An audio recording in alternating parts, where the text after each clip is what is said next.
అందరికీ వరలక్ష్మి వ్రత శుభాకాంక్షలు తెలియజేస్తున్నాను. మీరు ఎలా జరుపుకున్నారు ఏంటనేది తప్పకుండా కామెంట్ చేయండి. మేమైతే ఈ విధంగా జరుపుకున్నాం. అలాగే సాక్షాత్తు అమ్మవారే వరలక్ష్మి వ్రతాన్ని ఆచరించే ఆలయం గురించి తెలుసుకుందాం ఈ వీడియోలో. మీ అందరికీ కూడా తెలిసే ఉంటుంది, ఇప్పటికే అర్థమైపోయి ఉంటుంది ఏ అమ్మవారు ఆచరిస్తారు, ఏ ఆలయం అనేది మీకు అర్థమైపోయి ఉంటుంది. అది ఏదో కాదండి, మన హరిపట్టపురాణి అయిన శ్రీ పద్మావతి అమ్మవారు ఈ యొక్క వరలక్ష్మి వ్రతాన్ని ఆమె ఆచరించి ఆమె చేతుల మీదుగా ఆమెతో పాటు అమ్మవారితో పాటు జరుపుకునే ఏకైక క్షేత్రం ఈ తిరుచానూరు. అలాంటి తిరుచానూరు క్షేత్రంలో ఏ విధంగా అయితే శ్రీ పద్మావతి అమ్మవారికి వరలక్ష్మి వ్రతం జరుగుతూ ఉంటుందో అదేవిధంగా మన శాంతి నిలయంలో కూడా అమ్మవారికి ఈ వరలక్ష్మి వ్రతాన్ని అంగరంగ వైభవంగా జరిపించడం జరుగుతున్నది. ఇందులో భాగంగా ముందుగా విశ్వసేన పూజ, తర్వాత పుణ్యాహవచనం, తర్వాత అంగపూజ, తర్వాత కలశ పూజ, ఆ తర్వాత పద్మావతి అమ్మవారి పూజ అలా జరుగుతూ ఈ యొక్క వరలక్ష్మి వ్రతాన్ని అంగరంగ వైభవంగా జరుపుకుంటూ ఉన్నాం. ఇందులో భాగంగా ఈ వరలక్ష్మి వ్రతం రోజు మనం ఏమి కోరాలి అమ్మవారిని అనగా, నిజమైన ఐశ్వర్యం ఏదంటే నిజమైన ఐశ్వర్యం మనం అడగాల్సింది ఏముంటే అమ్మవారిని డబ్బు కాదు, ఆరోగ్యము, అలాగే మనకు తినడానికి ఫుడ్డు, ఈ రెండు ఉంటే ఆరోగ్యము, తినే అవకాశం, మనకి అన్నీ తినే అవకాశాలు ఉంటే ఈ రెండు ఉంటే మనకి దీనికి మించిన ఐశ్వర్యం అవసరం లేదు. మనం సంపాదించుకున్నది మనం ఇప్పుడు చూస్తూ ఉన్నాం. చాలామంది డబ్బు ఉన్న వాళ్ళు కావచ్చు, వేరే వాళ్ళు కావచ్చు. నేను 2 ఎగ్జాంపుల్స్ చెప్తాను. బాగా డబ్బు ఉన్న వాళ్ళు ఏం చేస్తారండి, డబ్బులు దాచుకుంటూ ఉంటారు, సంపాదిస్తూ ఉంటారు. ఎలా సంపాదిస్తారో అలానే ఖర్చు పెడుతూ ఉంటారు. అంటే ఆరోగ్య సమస్యలు వస్తూ అవన్నీ కూడా వెళ్ళిపోతూ ఉంటాయి. అలాగే డబ్బున్నాడికి మనశ్శాంతి అనేది ఉండదు. ఇంకా సంపాదించాలి, ఎట్లా దాచుకోవాలనే ఉద్దేశంతోనే ఉంటాడు. ఆ తర్వాత ఒక పేదవాడు ఉన్నాడండి. పేదవాడు కూలి పని చేసుకునేవాడు ఎలా ఉంటాడంటే, ఈరోజు తెచ్చుకుంటాడు, ఆనందంగా తింటాడు, రెండో రోజు పన్ను దొరికితే తింటాం లేకపోతే లేదు అనే ఆలోచనతో పడుకుంటాడు. కానీ ఈ యొక్క డబ్బున్నవాడు, ఆ లక్ష్మిని పొందినవాడు, అంటే అసలైన లక్ష్మి పొందినవాడు హ్యాపీగా ఉంటాడు.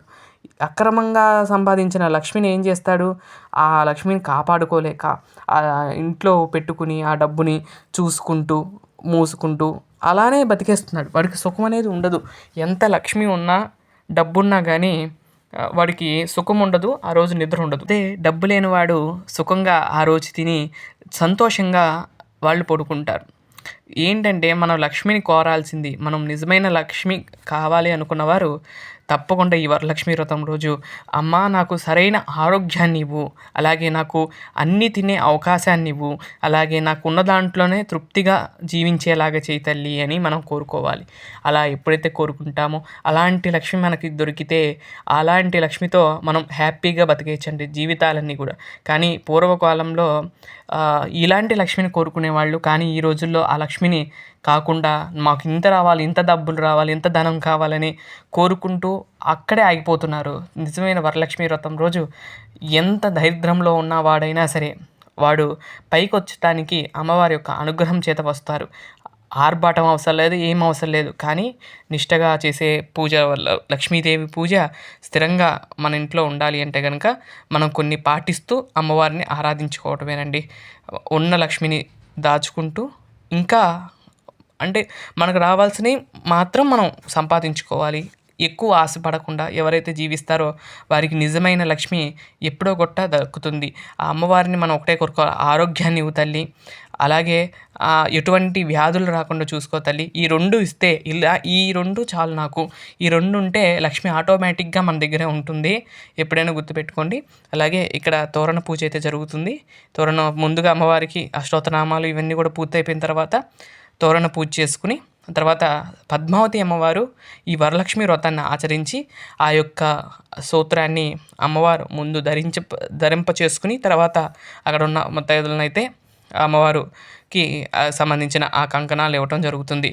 ఇక్కడ ముందు పెట్టిన కలశంలోకి మహాలక్ష్మి అమ్మవారిని ఆవాహన చేస్తాం. ఆ మహాలక్ష్మి అమ్మవారిని అక్కడ ఆవాహన చేసుకుని షోడశోపచార పూజ అంతా కూడా చేసుకుని అమ్మవారు పద్మావతి అమ్మవారి వెనక ఉండి ఈ యొక్క వ్రతాన్ని ఆచరించుకొని అమ్మవారితో పాటు మనందరినీ కూడా అనుగ్రహించుతుంది. ఇక్కడ ఈ తోరణాలని తీసి ఒక తోరణాన్ని అమ్మవారికి ఇక్కడ హస్తానికి శ్రీహస్తానికి అలంకరింపజేస్తూ ఉన్నాం. చందనాన్ని అలంకరించి ఇవన్నీ కూడా చేయటం అనేది జరిగిందండి. చూసారా, ఇదేండి చూడండి, ఈ విధంగా అమ్మవారు వరలక్ష్మి వ్రతాన్ని ఆచరిస్తూ ఉంటుంది. అమ్మవారితో పాటు ఎవరైతే ఆ వరలక్ష్మి వ్రతాన్ని చేసుకున్నారో వారందరికీ కూడా సకల ఐశ్వర్యాలు అమ్మవారు కలిగిస్తూ ఉంటుందని చెప్తూ ఉంటారు. చూడండి, సాక్షాత్ పద్మావతి అమ్మవారు ఆ వరలక్ష్మి వ్రతాన్ని ఆచరించి తర్వాత మనందరినీ కూడా అనుగ్రహాన్ని ఇస్తున్నది. మన ఇంట్లో చేసుకుంటే ఒక అందం, అలాగే అమ్మవారితో కూడి చేసుకున్న ఆ వరలక్ష్మి వ్రతం దేవతలతో చేసుకున్న మామూలు చేసిన పూజ కంటే దేవతలతో కలిసి చేసే పూజ అత్యంత ఎక్కువ ఫలితాన్ని ఇస్తుంది. అలాంటి ఫలితాన్ని ఆ పద్మావతి అమ్మవారు అందరికీ కలగజేయాలని కోరుకుంటూ ఈ విధంగా తిరుచానూరులో కూడా ఈరోజు వరలక్ష్మి వ్రతాన్ని అంగరంగ వైభవంగా భక్త అదుల మధ్య అంగరంగ వైభవంగా జరిగింది. అదేవిధంగా మన చాలా బాగా జరిగిందండి. ఈ విధంగా హారతితో అమ్మవారి వరమహాలక్ష్మి పూజ అనేది బాగా జరిగిందండి. మీరు ఎలా జరుపుకున్నారు అనేది తప్పకుండా కామెంట్ చేయండి. నిన్నైతే చాలా రేట్ ఉన్నాయండి పూలు. ఎలాగోలా కొన్ని పూలు అయితే దొరికినాయి. ఆ పూలతోనే అమ్మవారికి అర్చన చేసుకుని అమ్మవారిని అలంకరించుకుని ఇవన్నీ కూడా చేసుకోవడం జరిగింది. కలశంలో కూడా చూడండి, సాక్షాత్తు మహాలక్ష్మి అలా వచ్చి ఎర్ర చీరలో కూర్చుందా అన్నట్లుగా అనిపించింది. తర్వాత కర్పూర దీపమంగళ నీరాజనాలతో ఆ అమ్మవారికి హారతి అయితే ఇస్తున్నాను. చూడండి, చూడండి, ఆ నగలన్నీ కూడా మెరుస్తూ ఆ తల్లి దగదగా మెరుస్తూ అమ్మవారి దర్శనం ఇస్తూ ఉన్నారు. ఇవి చెప్తున్నా కదండి, ఈ నగలు మచిలీపట్నం నగలండి.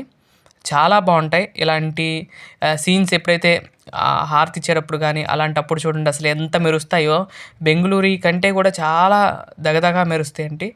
ఎవరైనా కావాలంటే కనుక బెంగళూరు కంటే మచిలీపట్నం నగలే బాగుంటాయి. చాలా లైటింగ్లో కానీ ఫోటో తీసినా కానీ హారతులు ఇచ్చినప్పుడు కానీ చాలా బాగుంటుంది. ఎవరైనా తీసుకోవాలి అనుకున్నవారు తప్పకుండా నాకు వాట్సాప్లో పెడితే కొత్తవి కావాలన్నా కూడా అలాంటివి కూడా తెప్పిస్తానండి. కిరీటాలు కావచ్చు, మిగతావి కూడా నక్లీసులు కావచ్చు, అవన్నీ కూడా తెప్పిస్తాను. కావాల్సిన వారు కామెంట్ చేయవలసిందిగా నేను కోరుకుంటున్నాను. ఈ వీడియోలో చివరిలో నా ఫోన్ నెంబర్ ఇస్తాను. ఎవరైనా కావాలి అనుకున్నవారు ఆర్డర్ చేసుకోండి. త్వరలోనే మీకు అవి కూడా పంపిస్తాను. వచ్చేది దసరా, తర్వాత వినాయక చవితి కావచ్చు, ధనుర్మాసం కావచ్చు, ఈ మాసాలన్నిటికి కూడా మీరు చక్కగా అమ్మవారికి ఆభరణాలతో అలంకరించుకోవచ్చు. ఈ విధంగా మా ఇంట్లో వరలక్ష్మి వ్రతం అనేది అంగరంగ వైభవంగా చాలా బాగా జరిగిందండి. నాకైతే బాగా నచ్చింది కలశం అండి. కలశం చూడంగానే మహాలక్ష్మి అమ్మవారు అలా వచ్చి కూర్చున్నారా అన్నట్లుగా అనిపించింది. మీకు ఈ అలంకారంలో ఏం బాగా నచ్చిందో తప్పకుండా కామెంట్ చేయండి. నేను కూడా చాలా సంతోషిస్తాను. మీకు నచ్చిందంటే ఈ విధంగా దుర్గా అమ్మవారిని కూడా ఇక్కడ పక్కన వేంచేపు చేసుకుని అక్కడ అమ్మవారికి కూడా హారతులన్నీ కూడా ఇవ్వటం జరిగిందండి. వట్టివేరు మాల తెప్పించాను, అవైతే అమ్మవారికి అలంకరించాను. చూడండి, ఈ విధంగా మొత్తం అయిపోయినాక మొత్తం చూపిస్తున్నాను. చూడండి ఎంత నిండుగా ఉందంటే ఇవాళ మహాలక్ష్మి అమ్మవారు ఇలా మనకు దర్శనం ఇచ్చిందా అన్నట్లుగా అనిపించింది. మీరు కూడా ఎలా జరుపుకున్నారనేది తప్పకుండా కామెంట్ చేయండి. ఇదండి ఈరోజు వీడియో. ఇక్కడ అమ్మవారి ఆవాహన ఇవన్నీ కూడా చేశాను. మొత్తం చూసే ఉంటారు వీడియో. ఇప్పుడు దాకా వీడియో చూసిన వారందరికీ కూడా ఆ వరమహాలక్ష్మి అనుగ్రహము మీ అందరి మీద ఎల్లప్పుడూ ఉండాలని మనస్ఫూర్తిగా కోరుకుంటూ ఆ అమ్మ ఆశీస్సులు ఎల్లప్పుడూ ఉంటాయి, ఇంకా ఉండాలని నేను కోరుకుంటూ ఉన్నాను. అందరూ కూడా వారి వారి స్థానాల కన్నా ఉండాలి. అలాగే ఆ మహాలక్ష్మి యొక్క అనుగ్రహం మీ అందరి మీద ఎల్లప్పుడూ కురిపించాలని ఆ మహాలక్ష్మిని కోరుకుంటూ ఉన్నాం. ఈ విధంగా అమ్మవారి చిరునవ్వు చూడండి ఎంత సంతోషంగా ఉందో. ఆ తల్లి వరలక్ష్మి వ్రతం చేసుకుంది కదండి, ఆ తల్లి అంత సంతోషంగా మనకి దర్శనాన్ని ఇస్తూ ఉన్నది.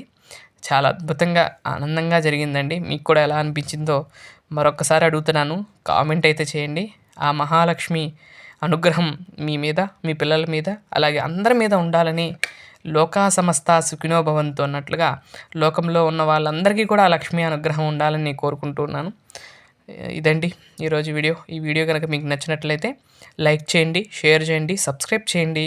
మరొక మంచి వీడియోతో రేపటి వీడియోలో కలుస్తాను. అంతవరకు సెలవు. నమస్కారం. ఓం శ్రీ పద్మావతీ దేవ్యే నమః. ఓం శ్రీ వరమహాలక్ష్మీ దేవ్యై నమః. ఓం నమః.